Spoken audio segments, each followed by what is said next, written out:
Chicago's longest-serving alderman will be heading to prison within a few days. Ed Burke must report to federal prison by next Monday, but could begin serving his corruption sentence even earlier. Dane Placco has new information about where Burke may be serving his 2-year sentence.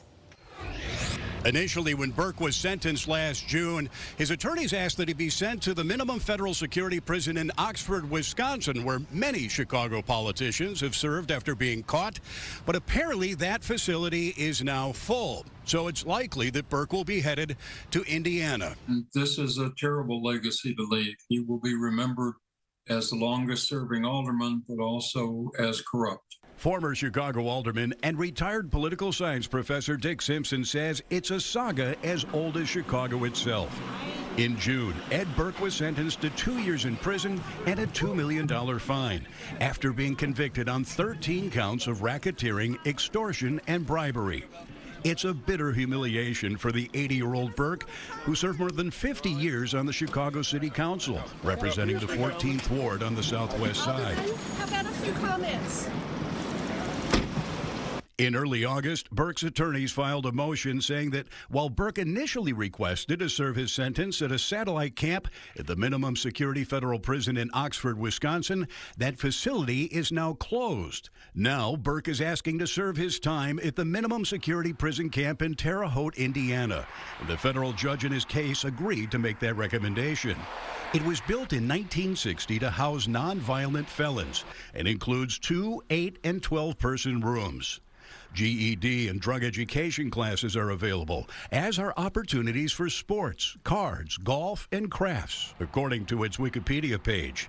And it's where former Illinois Governor George Ryan spent time before being released in 2013. We've unfortunately just sort of gotten used to corruption. It happens so much in Chicago that it's almost as if it's expected. Dr. Connie Mixon is a political science professor at Elmhurst University who testified as an expert on public corruption at Burke's trial. Burke was convicted of trying to steer tax appeal work to his private law firm by shaking down developers and business owners. Much of it captured on secret recordings made by former alderman Danny Solis. While you're at it, recommend the good firm of Crafter and Burke to do the tax work. It is this persistent culture of corruption that stems largely from our legacy of machine politics. And Burke is one of the last of the old school machine politicians in Chicago. But Mixon and others say it would be foolish to believe that Burke going to prison will be enough to change the culture of corruption, even as the traditional machine loses its grip on power. The machine has been transformed, particularly under Richard M. Daley and Rahm Emanuel. It still exists in some wards. It's much diminished in its power. Burke got plenty of support during his sentencing, 200 letters from supporters talking about his good deeds, but that wasn't enough to keep him out of prison, which Burke will be reporting to no later than 2 p.m. next Monday. Dane Placco, Fox 32 Chicago.